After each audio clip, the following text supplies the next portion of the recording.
how to use EBT card without a PIN. So the EBT card works like a debit card.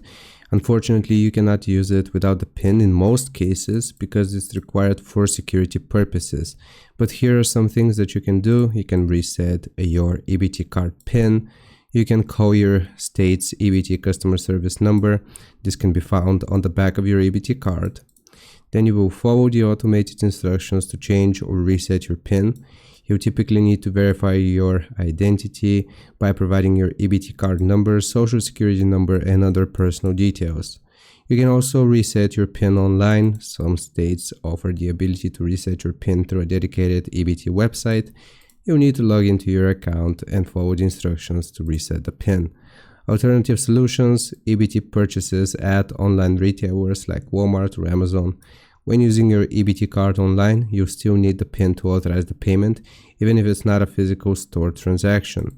In-store purchases: for physical purchases, the card must be swiped and the PIN entered. There are no options to bypass the PIN requirement for in-store transactions. So I hope this helps. Leave a like and sub, and I'll see you next time.